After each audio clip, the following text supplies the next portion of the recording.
This week, Emmet and I look at the final 4 issues of Jack Kirby's OMAC, One Man Army Corps, issues that came out after Kirby had already returned to Marvel. The final issue of OMAC reaches a very abrupt and unsatisfying end. We hope you'll spread the word about Deconstructing Comics. Tell your friends about us, share episodes on social media, and also send us suggestions for topics we could cover. Email us at mail@deconstructingcomics.com. This is Tim. This is Emmet. And this is Deconstructing Comics.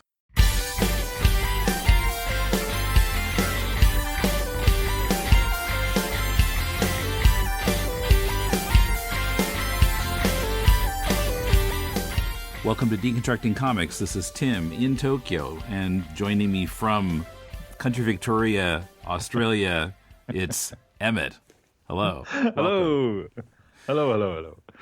So we started OMAC last time, and we're finishing OMAC this time. Not so Amazing. many issues. After Commandy, it seems so brief. Absolutely. But then this itself, like, we'll get to it, but this itself ends so abruptly. It is like, oh my okay. gosh. Yes. That's it. So, unless we want to get into the Dan Didio issues, which I don't want to do. So, as I mentioned last time, this was bi-monthly for 8 issues ending in December of 75. So that issue 8, dated December 75, probably came out September, October, was made months before that. And I found that actually Kirby returned to Marvel in the spring of 75. So he was long out the door by the time this hit the stands, which is kind of interesting. I was reading about Kirby's return to Marvel in an article on TwoMorrows.com by Mike Gartland and John Morrow, because I was trying to look into what we should read of his return to Marvel for future episodes, but that's another story. Past guest on the podcast, John Morrow as well, yes. And Wikipedia mentions that OMAC was developed, it says, strictly due to Kirby needing to fill his contractual quota of 15 pages a week. So it was just, you need to do more. So come up with another idea and do that one too. I imagine that is why, and we talked about this last time we were talking about OMAC. I imagine that's why it has this reputation of being just a throwaway, weird book, plus the unfortunate ending. Well, yeah, I mean, he's on his way out the door, and you get to issue 8, and he just takes an axe to the whole thing. I know, but it's also, it feels almost like pure Kirby, for better or worse, because you don't have a lot of narrative cohesion at times, but the ideas are so pure. The ideas are just so sparkling in this. So I really love it. And I'm going to keep this in my pocket until we actually talk about it, but I have once again identified a possible echo of a Kirby work in contemporary popular culture. It's not a repeat of the Queen album cover. It's not the definite sequence of events. Okay. Kirby, then this thing. We can All right. talk about. The other thing didn't come out in 1955. It didn't. God, I'll never live that down. But, this is kind of a weird book. Thinking about the GPA, the Global Peace, what are they? Association? Administration? Agency? Yeah, their goals seem admirable, but you kind of get the feeling that they're thinking the ends justify the means, because, they've basically kidnapped and brainwashed Buddy Blank. He never agreed to become OMAC, and he doesn't even remember being Buddy Blank now.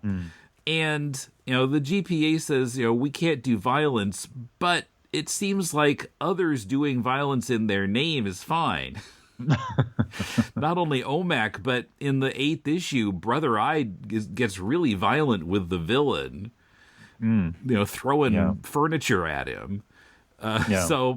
But what happened to nonviolence? I guess it's only the people with the cosmetic spray on their faces who are not violent.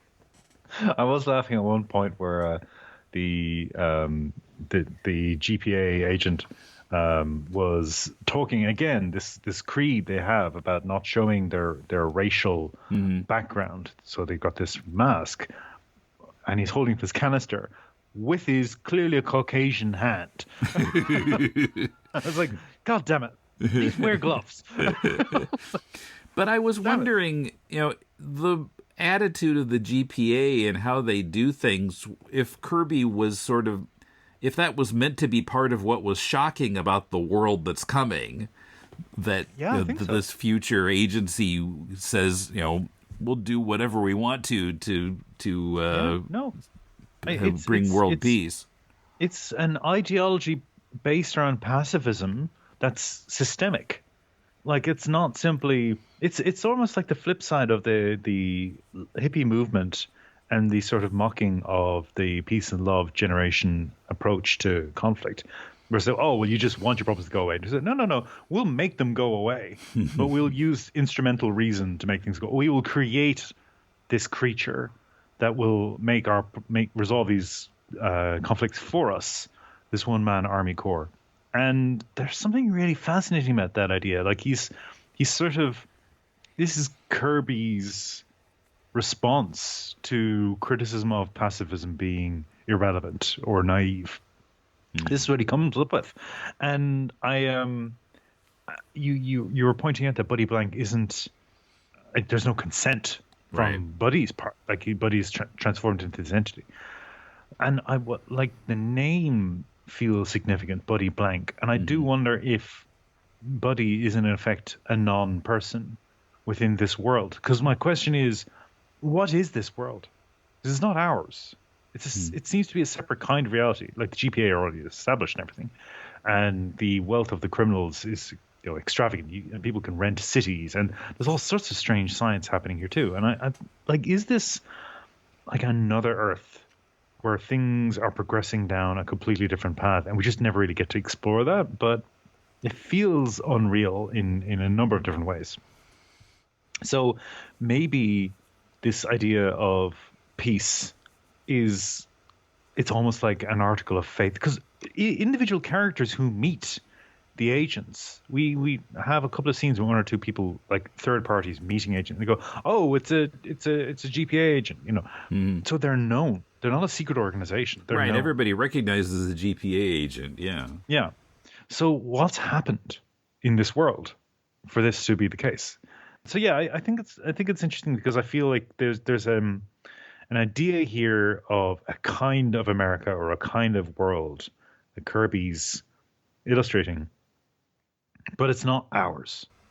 But it's almost like we could be here. So I wonder if that's what he's doing. I'm not quite sure.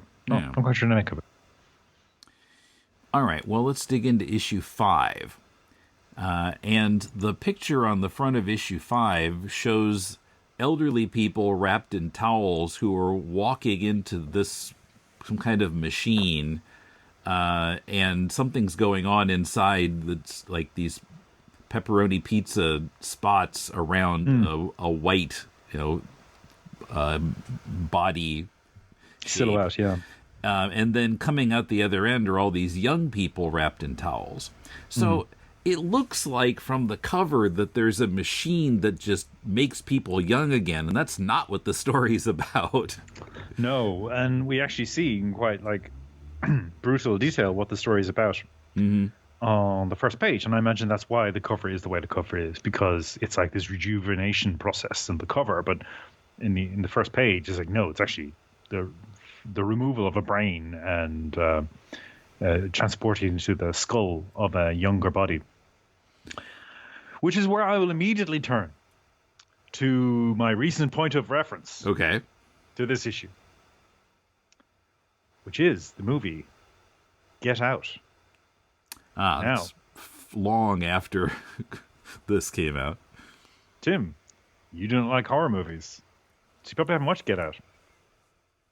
But a lot of people have. So, at the risk of spoilers, this is very significant to the plot of Get Out.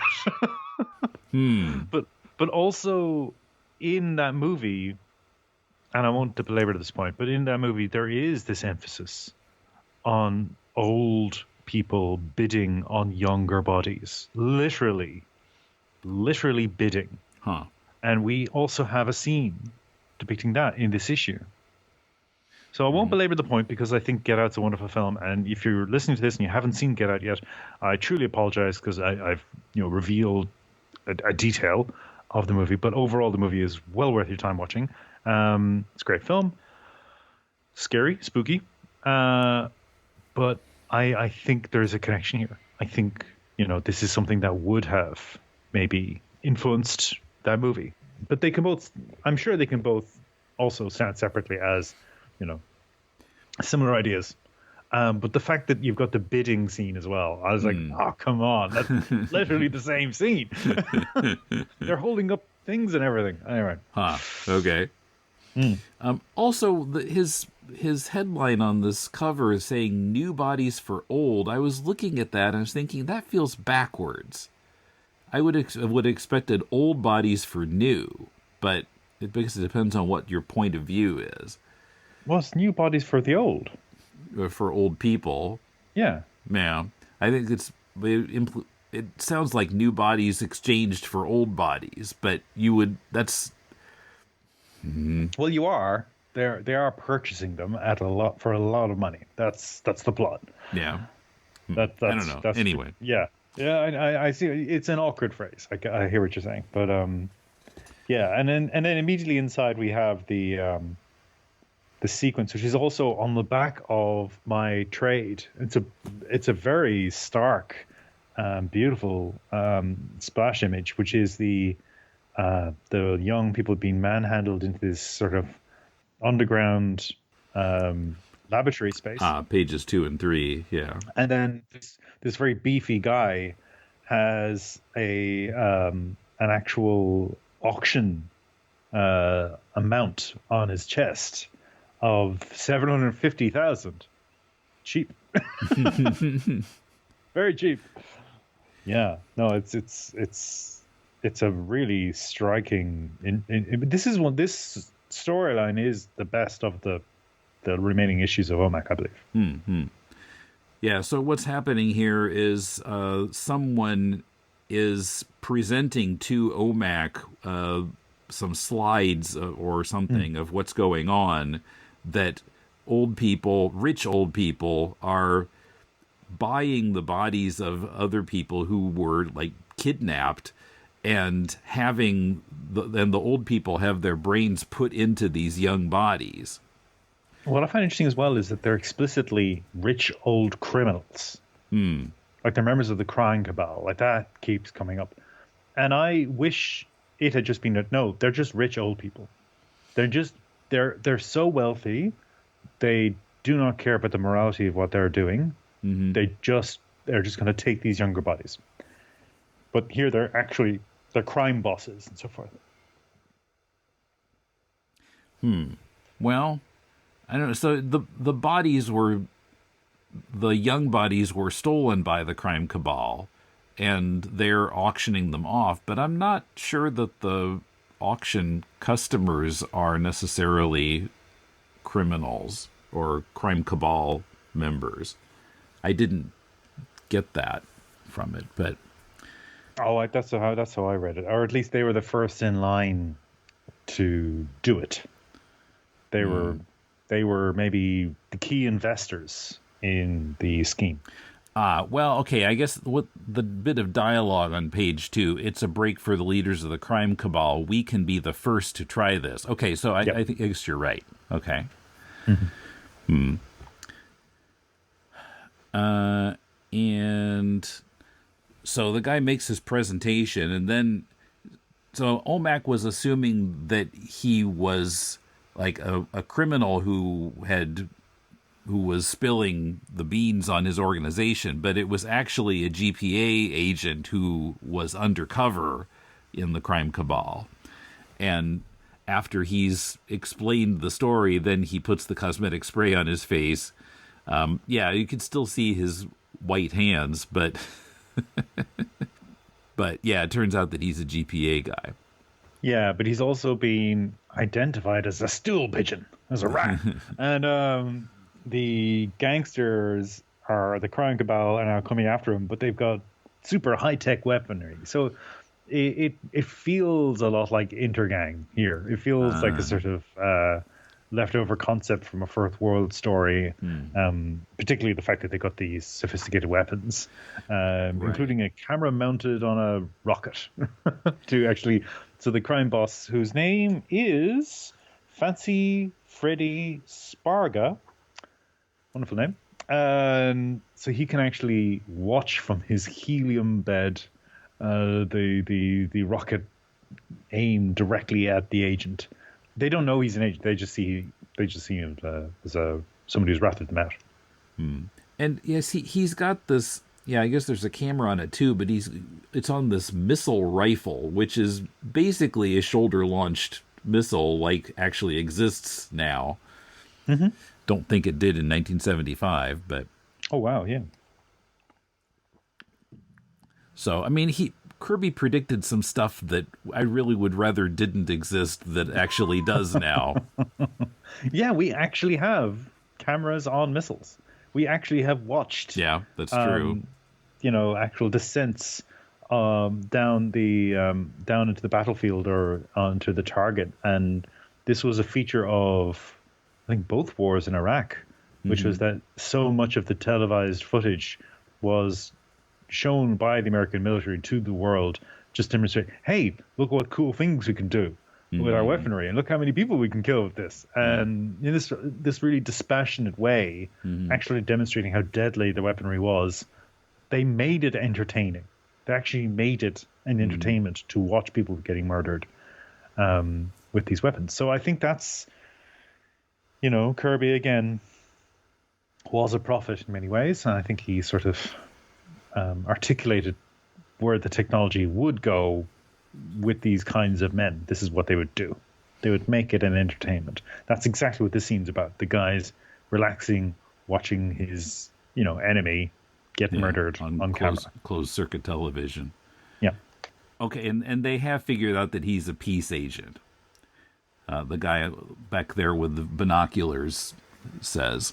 So they're shooting these missiles at OMAC's apartment, basically, and so they're both in there as these missiles arrive, and then we see that there's a lot of debris, but they're both still alive, and I thought it was kind of funny is he's talking with the peace agent who's got the stuff on top of him, and then the agent says, "Will you please get this weight off my back?" And OMAC says, "Oh, sure."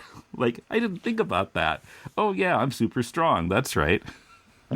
It feels almost like the goofy commandy moments as well. There's like there occasionally these bleed through still. It's like oh yeah, sorry, I'll take care of that for you. And when OMAC lifts it off, the agent says, "Thanks, my chances of survival have greatly improved." Nice little moment. I like it. And so it's mentioned that Brother Eye has protected them because he can't let OMAC get injured. A heavy element beam shield around you both when the missile struck. And I don't think this happened in any of the first 4 issues, but several times in this set of issues, when Brother Eye and OMAC are talking, we see Brother Eye, and in the middle of Brother Eye is OMAC's face. I thought that was kind of interesting way to have them, to show them communicating, getting across that they are talking to each other. Plus that Brother Eye is actually watching him. Yeah. Like he literally can see him at all times, Mm-hmm. And so Brother Eye creates a couple of fake bodies to trick the crime cabal into thinking they succeeded in killing OMAC and the agent, and then solarizes it, he says, and some kind of big flash goes off in the room just after OMAC and the agent jump out, and that's supposed to make it really look like they've been killed, but they haven't. Yeah, it's interesting. It's there's a lot of Brother Eye doing things in these issues that are like simulating things, and he's taking more of a role to make things seem a certain way. And I find that interesting too, that we didn't really see a lot of this. But I guess, you have the idea at the very, very beginning that he's altered the actual genetic sequence of Buddy to make OMAC. Mm-hmm. So, like, from the jump, he was, like, altering, like, building blocks of life. So, yeah, this is nothing to him. Right. Just simulating a toasty corpse. It's fine. You can do that. So OMAC goes and finds this guy named Buck Blue, who is in some kind of hologram hunting recreation activity thing. They're shooting at these holograms of bizarre creatures. Yeah, which is the VR stuff again, and that we identified in the previous issue. And I find it's interesting as well because, again, this points to what kind of a world is this? What kind of Kirby anticipated Pokemon. Yeah, gotta get them all. But I also love the fancy fashions of these guys. They sort of post 60s glam of these thugs. It's quite cool. Yeah, it's pretty funky. So Buddy says that Buck is suspected of being a body snatcher, one of the people who is, they keep using the word mugged, but basically they're kidnapping people off the street to have old people's brains implanted in them. And some of these other guys kind of try to come to Buck's defense, and OMAC uses violence against them. Self-defense. And some Spider-Man quips thrown in, too. I did see that, yeah. Bullseye, you win a hernia, he says. I think that's an interesting comparison to make with Spider-Man, given that we have identified the GPA as being a rejoinder to the Randian philosophy behind the question, and Mr. A to some degree as well. And I do see OMAC as the obverse of Lee and Ditko's Spider-Man in a way. Instead of being individual, he's global. Instead of being focused on his own career or his wants and needs, Buddy Blank is not really a person, and OMAC actually serves the greater good of the wider world. I think I'm repeating myself slightly from the last discussion. But I think that's, you're right. I think there is a conscious mirroring of something like Spider-Man here, in terms of the fighting with these characters, and as well a little more looking to the future, because something we've talked about a lot in our Spider-Man discussions, which I believe your Patreon listeners can get a hold of, is how backward looking it is. Like Spider-Man's always looking to the past. Even the villains frequently are just like old-timey gangster types, whereas these guys are using modern weapons. They're dressed in funky futuristic costumes. They're fighting VR hunting creatures. There's something. Kirby's looking forward, and I feel there's a commentary at work there. So he wants to take Buck and I guess go to the boss of the crime cabal. And the GPA are going to be tracking them. The agents are ready to follow them. And we see a bunch of GPA agents getting in another version of the Fantastic Car. Except it's orange and has kind of more to it. It's not just a floating bathtub, but it's kind of that shape. Yeah, and where they're going is the palace of the Godmother, who is another high-ranking crime boss. And OMAC has to fight off more hoods on the lawn, and then takes Buck inside. And yeah, the boss that we mentioned before, I don't see his name on this page. What was his name? I've forgotten already. The mustache guy. Fancy. His name was Fancy. Yeah, Fancy Freddy. Fancy Freddy Sparga. Yeah. And he's demonstrating, or he's showing a hologram of some young bodies to the godmother, who is this very heavy-set woman who's looking to get a nice young body again. Yeah, I wonder if this was an influence on the New Mutants storyline where Mirage is possessed by the Shadow King, and when she regains control of her body, the Shadow King has made her extremely overweight, and I feel like it's a similar look to this character of the Godmother. I also did check to see, like, when did Mario Puzo publish The Godfather, because The Godfather as a concept didn't actually exist. Like, it wasn't actually a mob thing. He invented it. But yeah, it was 1969. So it was a couple of years before this, and the movie's already come out.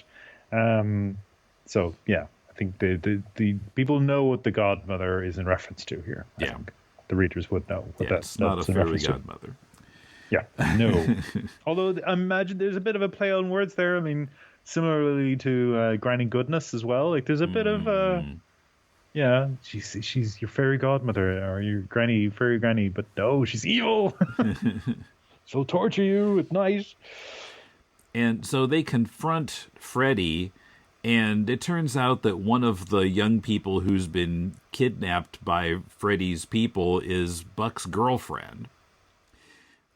Which Buck is angry about at first, and then Freddy offers him $500,000 to shut up, and then he's kind of like, well, gee, that's a lot of money.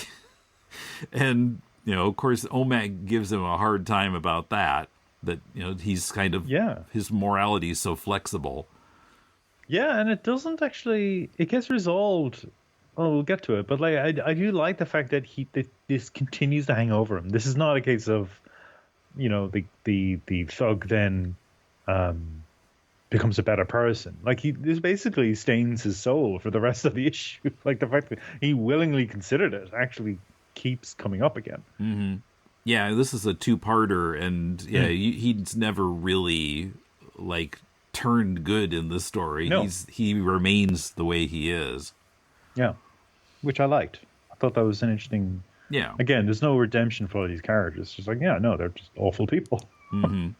So then, when Freddy is ready to shoot OMAC and Buck, then the GPA guys come in, knock out Freddy with gas, and Godmother says, "Oh, it's the GPA." She recognizes who these guys are, and she's arrested by them. Now OMAC wants Buck to take him to the terminal where the actual operation is done, and he doesn't want to go, but OMAC is insistent that they have to go there together, and that's the end of the issue. Yeah, because also he's Buck's terrified of the terminal. Right, not just refusing, but afraid. And we find out why in the next issue. But the cover is incredible as well. Like, it looks like, I mean, it is an underground subway where OMAC and a bound and gagged blonde woman are being attacked by all these ghoul characters that are crawling out of disused trains, and they've got lobster claws, and it's like a proper old school EC horror cover. And the story gets us there immediately. Yeah. They're in the subway, and there's a monster on page 1, and there are a bunch of monsters on page 2 and 3 splash, and OMAC is getting attacked. So there's no lull at the beginning. It's action from page 1. It's so good. I would love a poster of this. It's just great. Yeah. And what doesn't Buck say that these are regular humans who are, they become monsters after they've been in the subway a while. He calls them the sickies. They take radiation and hormone treatments. They do it or the crime cabal doesn't pay them. Yeah, they were test subjects, basically. Yeah. It probably relates to the process, whatever the process is to safely extract a brain. or whatever other procedures they were working on. Well, they might. Are they some of the people who are kidnapping young people to implant brains in? I think they're just other kinds of victims. I think they are also kidnapped victims who've been experimented on, and they've been transformed into these creatures. Okay, I'm just wondering it says the Cabal would pay them if they take the radiation and hormone treatments. Is that what they're being paid for, or are they being paid to kidnap people? Right. The crime Cabal doesn't pay them. Yeah, it's interesting because, like, we talk about these people all being kidnapped. I wonder if there's a degree of people actually being paid to subject themselves to different procedures, including possibly the brain transfer procedure. But maybe they're also not that different from Buck. You know, there are other people who, as you say, worked, but like they inevitably end up here. Maybe you incur so much debt to the crime Cabal, they just eventually move you along until you get to be experimented on, and they either use you or, like, the fact that they chose his partner, his romantic partner for the procedure. I did wonder about that. I was like, was she kidnapped or was she already there? Like, was she part of the organization and they took her and put her in a different room? Well, we don't really get into any of that, so we don't know. So, Brother Eye sends some energy to recharge OMAC, make him stronger. He says it's like taking your vitamins, Buck, all of them in one big barrel. That's another attempt at a Stanley patter, I think. Which it's not that great. yeah. I mean, the patter, the quipping, it's sometimes kind of funny, but not as good as ones that Stan wrote sometimes. So then they're still in the subway, and they see a couple of guys bringing in a young woman they've kidnapped, and OMAC basically rescues her, knocks the guys around, and unties the woman and lets her go. And then some peace agents show up to escort her out. And this is where, she recognized them straight away. She knows what they are. Right. Peace agents, she says, when she sees the guys with the orange cosmetic spray. Although this guy is wearing gloves. Okay. Which I'm happy to see. Right. Like the previous like guy. a yellow glove, it looks like. So, yeah, can't tell. So then this train comes that goes to the terminal, and OMAC wants both of them to get on. Buck really doesn't want to get on, and he doesn't get a chance to explain why until they're already on and the door's closed, because the train is expecting 3 people to get on, the 2 kidnappers and the 1 kidnapped victim, but there are only 2 of them, so the train is going to try to kill them because they're not the right number of people, so they must be the wrong people. Yeah, makes sense. It's interesting security measure. What if the weight was just slightly off? What if somebody was like really light? Yeah, and it seems that there's some possibility of error there. It could just be one kidnapper, And it sprays them with gas, but OMAC is able to rip out the gas tank and throw it through the side of the train so that the gas goes out the hole in the side. And in the terminal, they're still doing other things like blowing up all the train cars one by one to try to get rid of Buck and OMAC. And at a certain point, then when the train passes, they all shoot guns through the train cars and then try to finish it off with a laser rifle. And it blows up the train, but then what looks kind of like let's just stop right here. Okay. Everything up to this point has been great. Like everything. The mounting suspense, the blowing up the carriages. They then try to ram the lead car. They then line up along the platform to shoot all their guns. They got their laser gun. This is all great stuff, right? Great stuff. How's OMAC going to get out of this one? Turns out It's just some crappy science magic. It's like, da, da, da, da. Yeah, so he and Buck are encased in what he calls a molecular cocoon provided by Brother Eye. So, I mean, yeah, Brother Eye is the fix-all for everything. It's the Deus Ex Machina. In a jam, Brother Eye does something and you're fine. Yeah, exactly. It's a little frustrating because I feel like if we just established it a bit more, maybe if there was a cost to OMAC, maybe if OMAC, every time invokes Brother Eye's assistance or is required to rely on a Brother Eye, an aspect of body gets frittered away. Like more and more of the host body gets used up. If there was some sort of, with great power, kind of but limitation. Or a cost. Because I think that would be interesting for story purposes. Just this idea of, oh yes, he's doing all these things, but he's becoming less human. Yeah, I mean, as it is, like in this story, it feels like kids playing, and somebody says, "Oh, you're dead." No, I've got this, and it saved me. Just make up whatever you need, but even though it's never been mentioned before. Tim, I am still mad about games I had when I was a kid. When I said I shot you. No, you didn't. But I was really twisted as a kid. I sent this little boy who was on my team into the enemy base, and they're like, "Ha! We took your team member captive." I said, "No, you didn't. He had a grenade on him. You're all dead." I remember I did that. Unprompted. I hadn't seen like gross Vietnam movies or something like that. I did that. I was twisted. That's a strange thing for a kid to come up with. It reminds me of people that I played with as a kid, but that's another story. All right.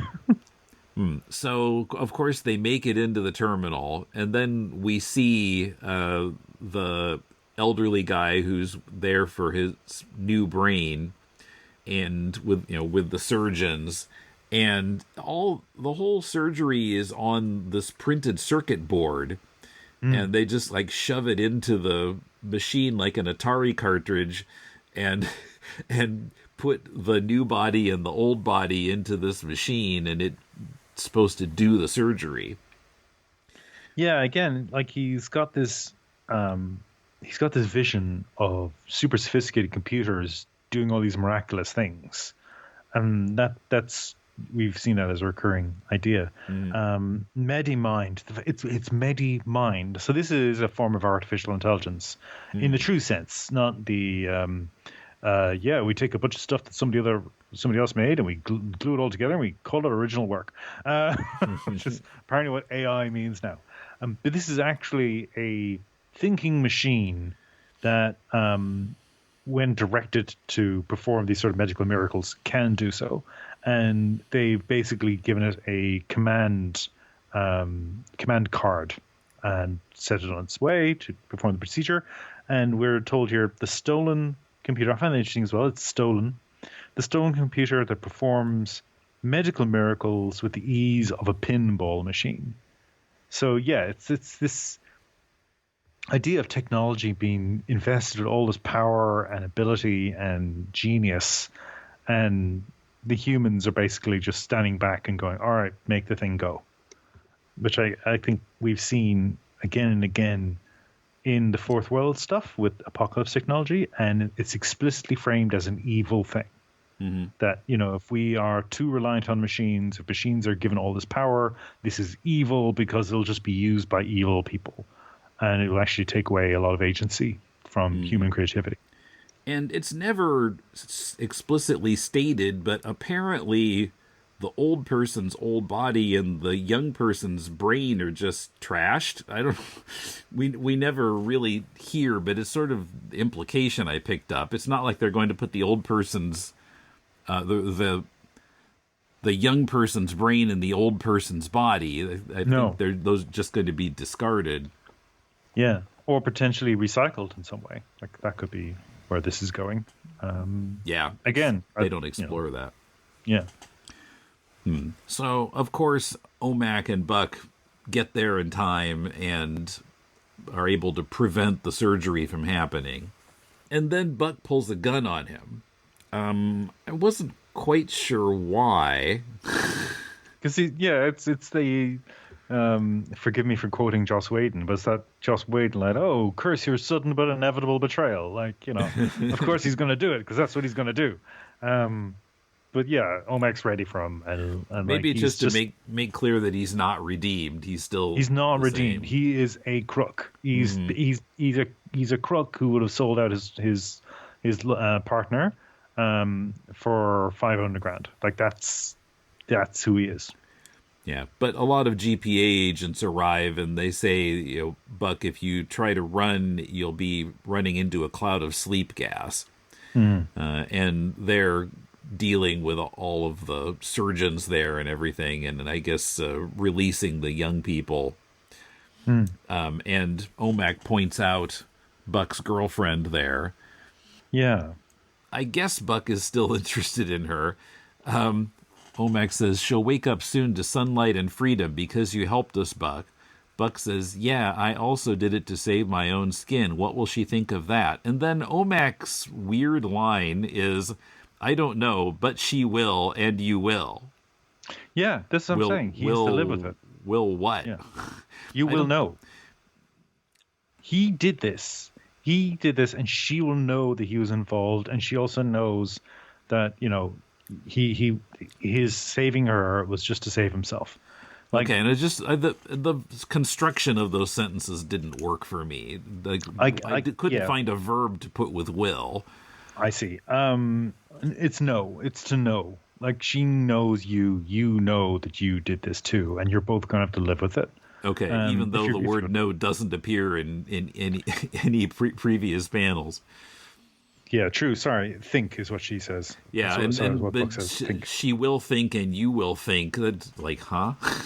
You will think of that. Yeah, which I of that interpreted as no, or being aware of, or I don't know. Have to remember. Could have stood a rewrite, but possibly, yeah. But I do love it as a final moment. I do love that there's no redemption for Buck. He's just you're scum, and maybe you can make it work with this person who you were almost willing to sacrifice, but you're going to have to live with that.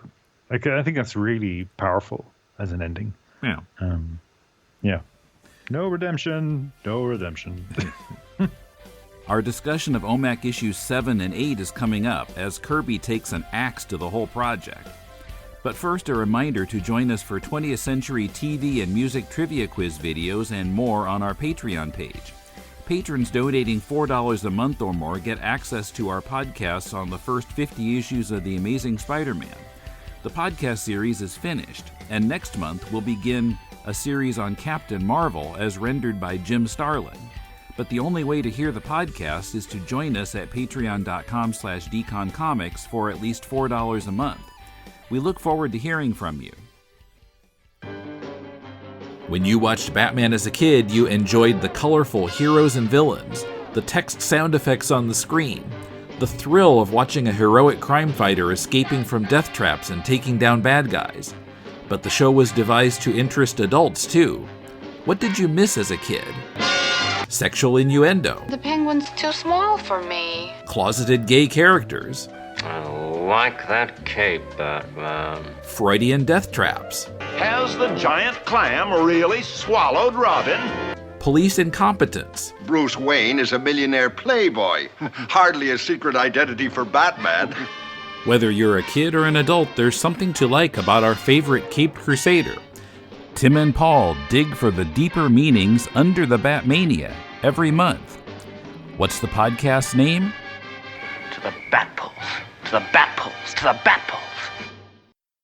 All right, issue 7. This is the beginning of another two-parter to wrap up the series. And it shows some kind of a machine which OMAC says, the water, he's stealing all the water in the world. And there are sea creatures lying on the water-free seabed there. Yeah. Yeah, again, these issues all open these incredible 2-page spreads. Like, they're just so detailed. They're so great. Like, it's it's gorgeous. Right. Well, I mean, that's been true pretty much through all of his DC work. These 2-page spreads opening the stories, and his dividing the stories into chapters too. That was interesting to me. I'm not sure why he chose to do it that way, but usually it's 4 chapters for each issue.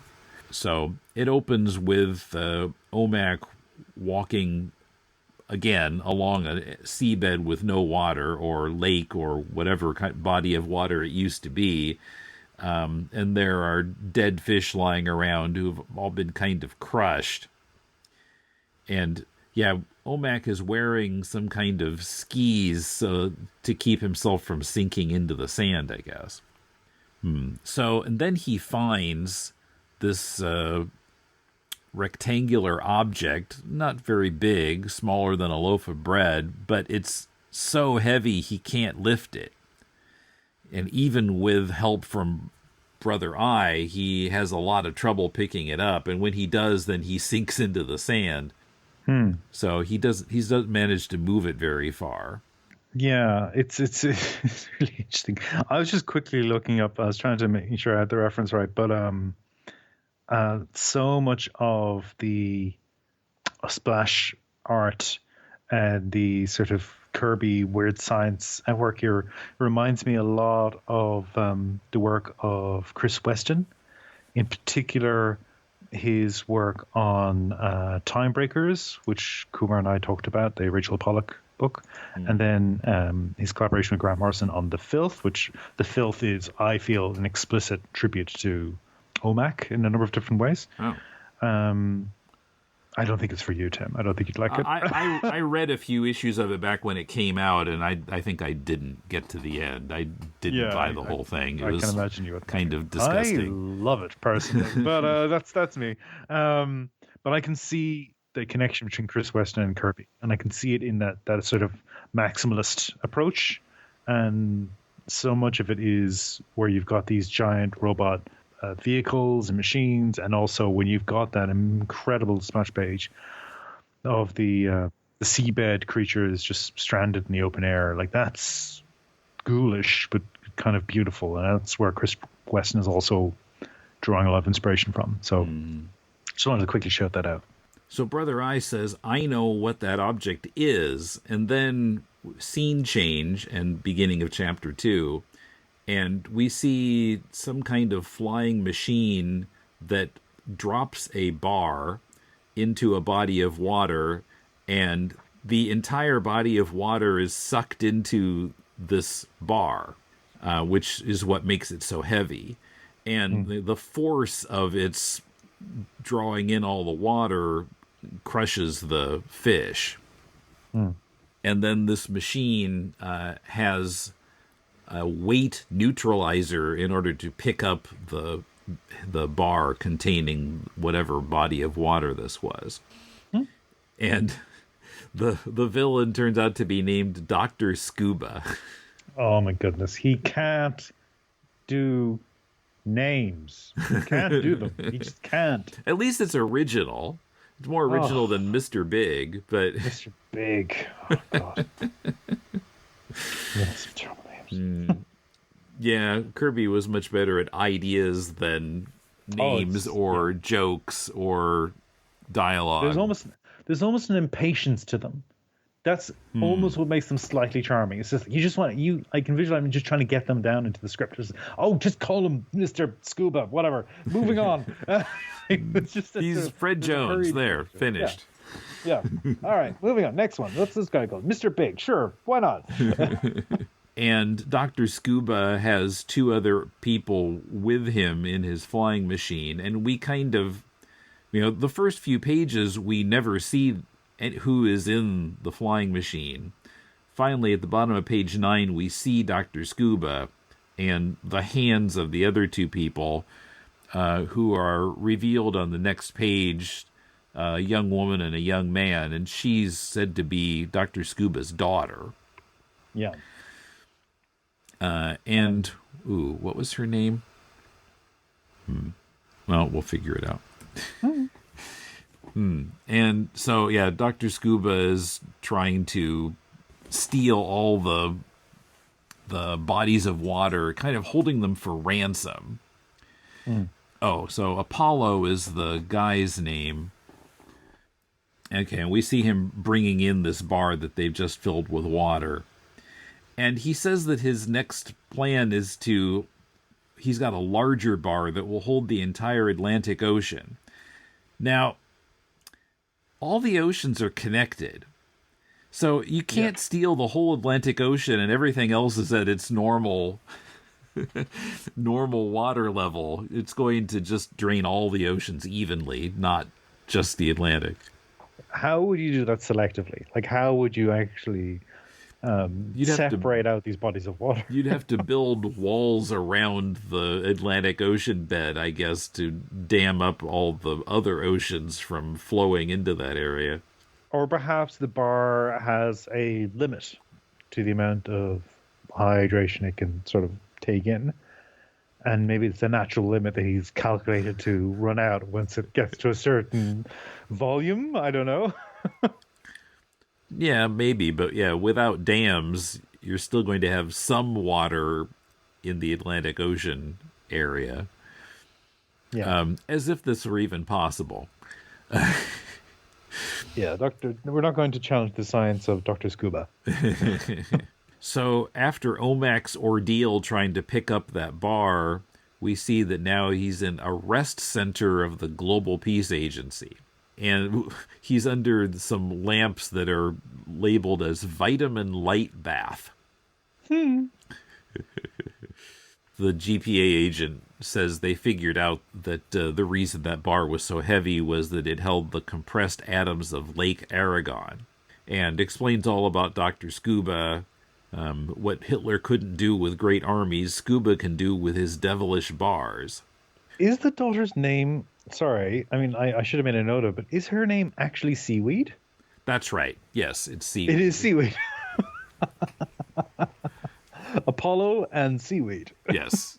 Yeah. Okay. Just, word association. You say Apollo, I say, Seaweed. Oh, God. Yikes. They make a pair. Yeah. And I guess he is I wasn't quite sure if he was her brother or her boyfriend. So he's her husband. Okay. And we also, again, have an example of the previous storyline getting into this body swapping. So their bodies have been improved or changed. Yeah, Scuba mentions that it's similar to how OMAC was made. Yes, so he's a match for OMAC's technology, in that he's like the opposite side of it. OMAC is all about trying to preserve world peace, and this guy is trying to commodify all of the world's water for his own personal wealth. And they're all about money and power. And that's all the three characters talk about. They just talk about and he's constantly insulting their intelligence and mocking them, and then they for a loving couple are turning on each other a lot, like Apollo called Seaweed Featherbrain. They're just constantly at each other. Yeah. So there's no love here at all. It's just pure resentment and struggle for power. Right. Although Seaweed keeps talking about how great her dad is at science or whatever. But he also insults her because he's like, you just want my money. You just want the money. Right. Like, he knows she's just sucking up to him. That's all she's doing. She's flattering him. Yeah. So OMAC takes off in some kind of GPA craft, which is said to have unlimited range and never need refueling. It's completely powered by Brother Eye. So I guess it's solar power? I mean, Brother Eye has to get his power from somewhere. Maybe, yeah. Pulling it from the stars or something. Yeah, transmitting it down. He seems to be able to generate lots of energy. Trying to find Dr. Scuba. Okay, I was a little fuzzy on this. So he's flying and flying and flying, and then Brother Eye points out this large volcanic rock. And OMAC says, it looks barren. There's no sign of human habitation. And then suddenly his ship breaks apart. and he has to jump out and into the ocean below. And he's being watched by Dr. Scuba and Seaweed and Apollo. And Apollo took out the actual vehicle as well. Okay. He distorted it in some way. Yeah. OMAC climbs up to the top of this rock, and suddenly this powerful electronic shockwave that's set off by Dr. Scuba shoots up from the rock and turns him back into Buddy Blank. Yeah. And Buddy doesn't remember being OMAC. He doesn't understand why he's there. Which is terrifying. Yeah. Yeah. He was a moment ago, he was in this factory experimental lab where this girl he thought was interested in him was revealed to be an exploding robot. And then and now he's here. Yeah, out in the middle of the ocean, standing on a rock. It's a bad day for Buddy. Yeah. So the final issue, the cover barely tracks with what's inside the issue. We see Dr. Scuba talking to OMAC. It says, "Take a good look, OMAC. In a few minutes, you're going to be one of them." And there's some like monsters lying there. I don't know if they're dead, if they're asleep, if they're in stasis somehow. They look more like the Sickies from the Crime Cabal. Yeah. And, the Terminal.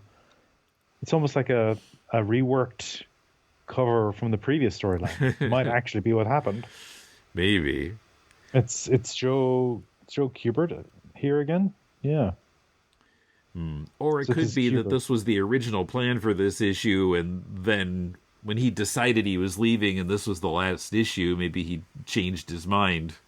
Maybe, yeah. Because the way that this issue ends is not satisfying at all. God.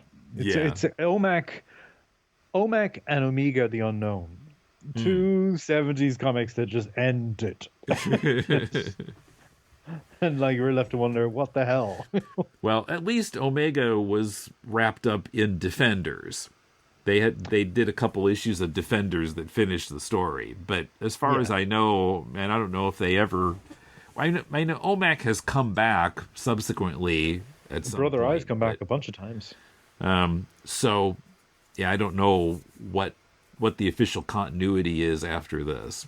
Had nothing to do with Kirby, but so we start with Buddy's face in Brother Eye, and of course Buddy has no idea that Brother Eye is there, but he says, "I'm Buddy Blank, won't someone help me?" And then in the 2-page splash, we see that try to explain this. So Brother Eye has a structure print that will change him and give him new memory and strength. And we see the image of OMAC there. So I'm not sure what a structure print is, but I guess he's wanting to do that electronic surgery again. That he's going to do it again. Yeah, that Scuba has undone. He's got a backup. He's got a backup model of OMAC. It's like 3D printing now, where people I'm just going to make myself, some interesting people are doing like art using 3D printing. Other people want to make a gun that will get them through airport security. These are the poles that we live within in our society. But yeah, this is the backup make or model of OMAC, which is going to be transmitted once again. Reminds me a bit of the Marvel Man concept of the sort of the host body in our Earth has got this twinned super body in a sort of negative space that they can swap places. And I think we also saw that in Marvel. Captain Marvel had the Negabands, similar concept. Mm-hmm. They switch across. So I think that's what's going on here. Buddy isn't transported somewhere else. Buddy's body is the raw material used to create OMAC each time. Yeah. Mm-hmm. Yeah. Yeah, so Scuba somehow undid the electronic surgery that we saw in issue 1. And now Brother Eye is trying to redo the electronic surgery and sends an electronic beam down to Earth, but before it can arrive at the rock, Buddy becomes kind like transparent and sinks into the rock. And so the beam just hits the top of the rock, and Buddy's not there anymore. In a deeply unsatisfying issue, I love this sequence so much. It's so cruel. The twist of the knife. Given that we were just complaining that, whenever OMAC is in a spot of bother, Brother Eye comes to save him and everything's fine, and the Deus Ex Machina element of it all. Whereas here it's like, nope, not fast enough. Yeah, now it doesn't work. Doesn't work because this guy is just as sophisticated. Right. Has similar technology. So Brother Eye is trying to figure out how he can find Buddy. Then we go back to Scuba's place. Buddy is in some kind of plastic chamber that he's then let out of, and they explain to him how he got there. That, what was it? His molecules were, well, it's the same way that the hideout was built, right? In this sphere that is their living quarters, the atoms of it were thinned out so that it would sink into the rock, into a hollow within the rock. And the same has happened to Buddy, so that he would sink into the rock and into their hideout. Apollo is relentlessly calling him twerp. There's a part where like every sentence that Apollo speaks ends with twerp. Because he's such a venal, spare tire of a human being. Like, there's nothing to him.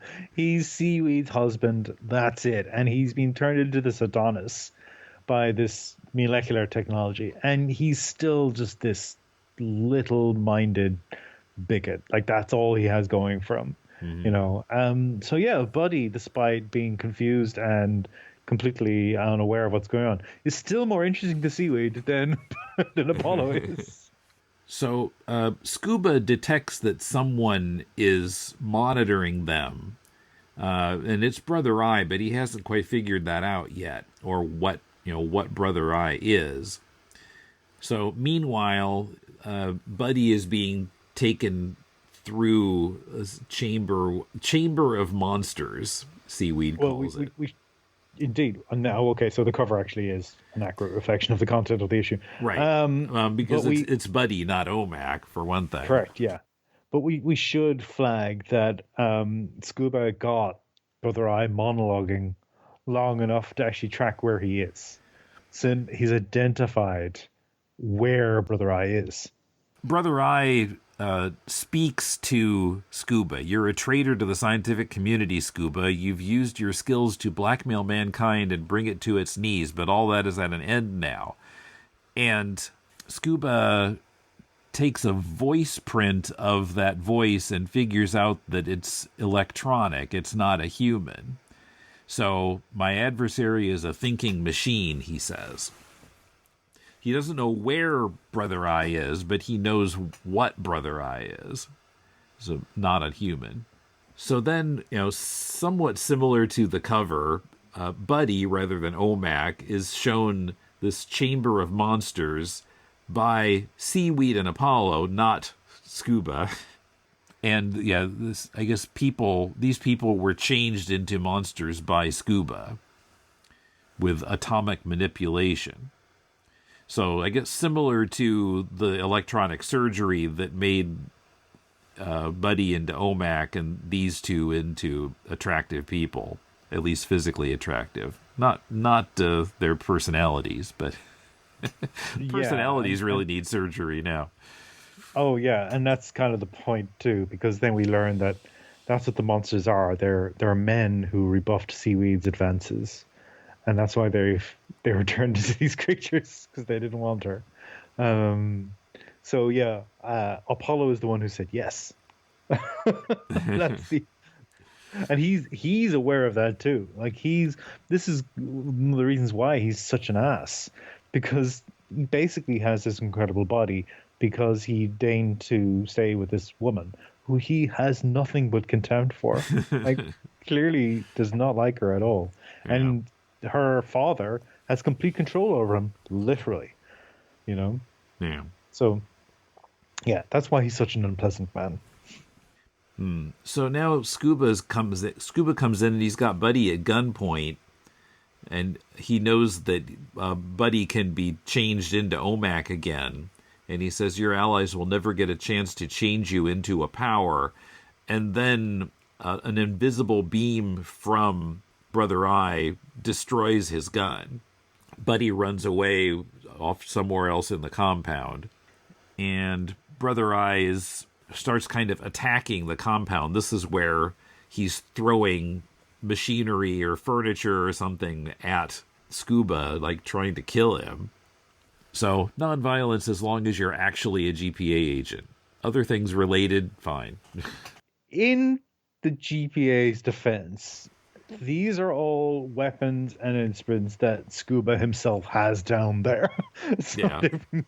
they're targeting him now, but like, you know, he had all that stuff down there and he was using it himself. So it's, you know, there's a thin line here.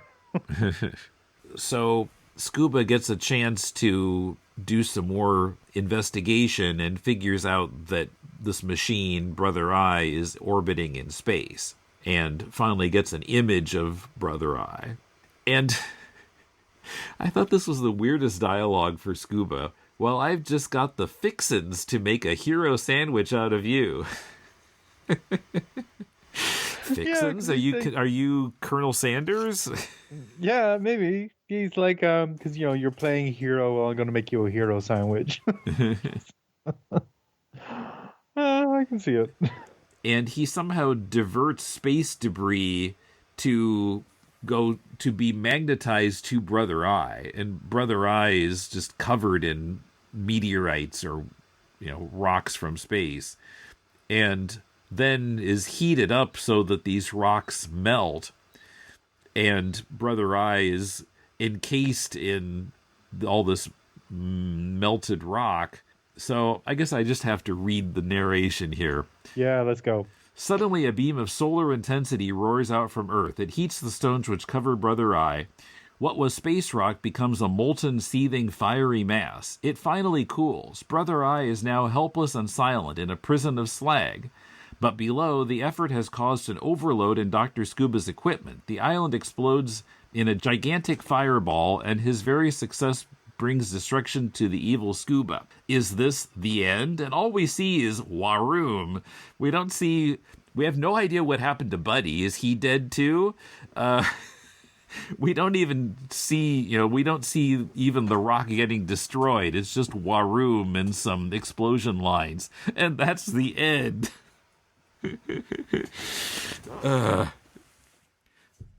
And, you're just like, what?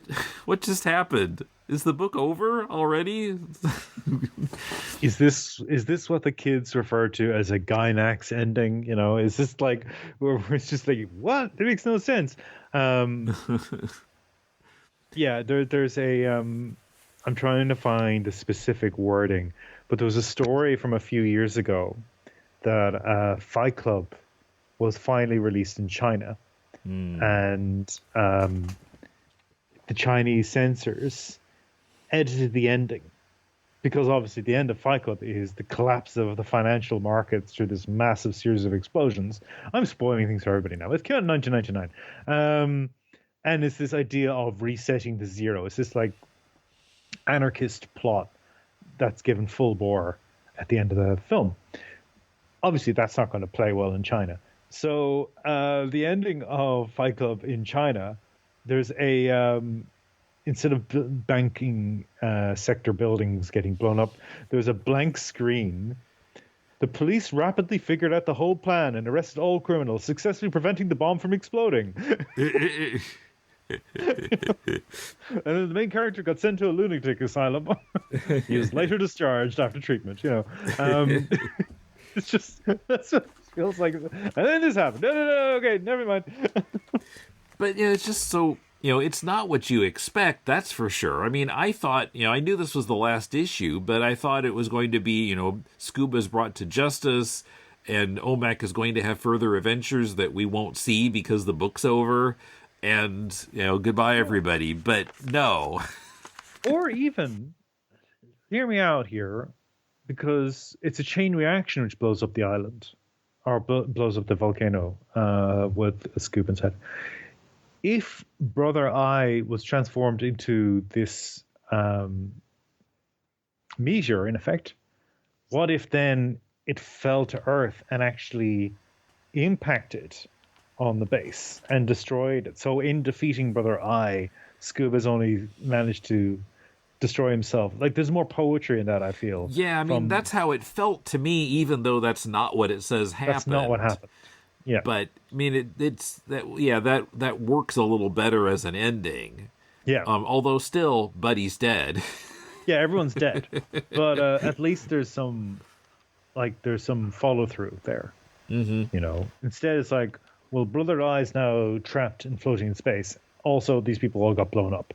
Maybe Buddy got away, but likely not, because he got no survival skills and he's trapped in an island full of super technology and he can't pass through walls.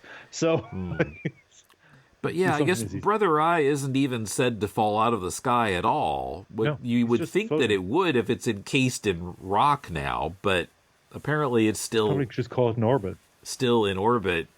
Yeah, I guess. Yeah.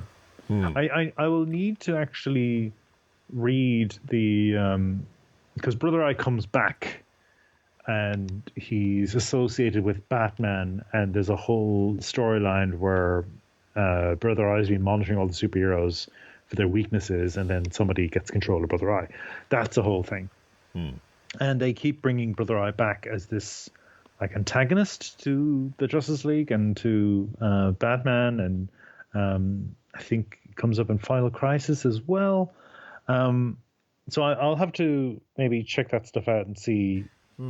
Is this a continuation? Is it that like Batman finds the encased in rock Brother Eye and it rescues him and then works with him, and then evil or intent gets involved? But that's kind of weird, because this is clearly not the time and place of the DC superheroes.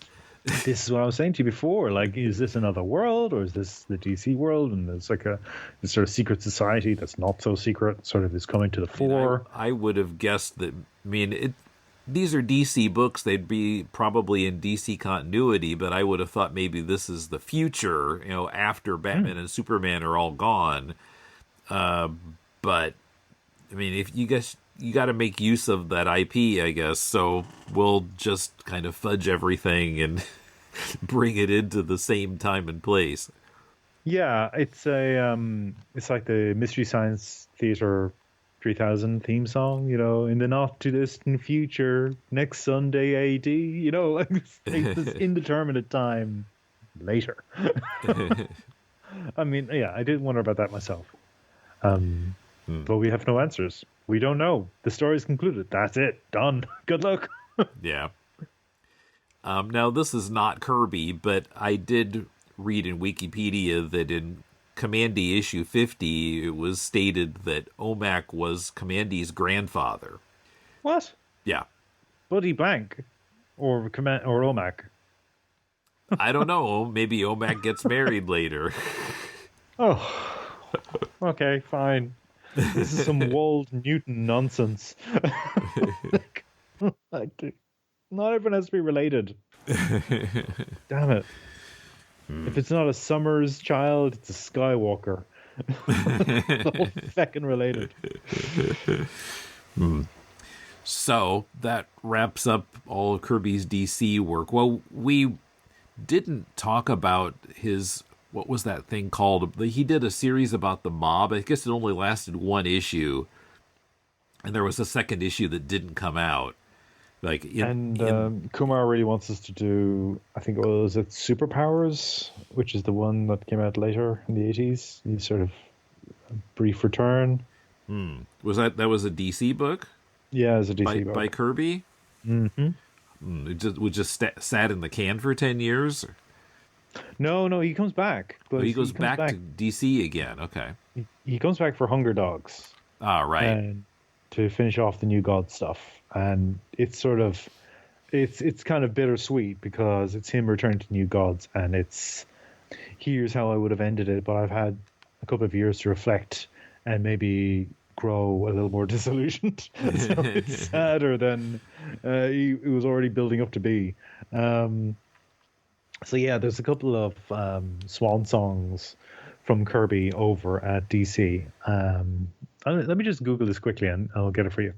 Yeah. So as we've mentioned in the process of doing all this, we want to read some of his return to Marvel stuff from the mid to late 70s. We'll have to figure out what comes first or what sounds interesting. I mean, I guess that aside from, he did 2001 and Machine Man, and he did the Eternals, but he also spent some time on Captain America and Black Panther.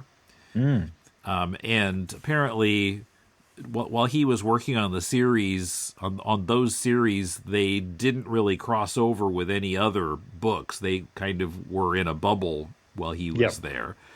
So that could be interesting, but we'll have to take a look at what's available and what comes first. Right. So Superpowers by Jack Kirby, like these editions we've been reading, has been republished with that lovely Jack Kirby header. But it was in 1984, so this is a storyline where he has the Justice League go up against Darkseid. Okay. So this is Justice League story from Kirby, and it was called Superpowers, and it came out in 2 volumes. There's 2 volumes, 1 to 5, 1 to 6, and Kumar was sort of urging us to do a review of this too. So it can be on the docket down the bottom, but I think we should get to the actual contemporaneous approach is good, just because I'm curious to see where he takes his themes to Marvel.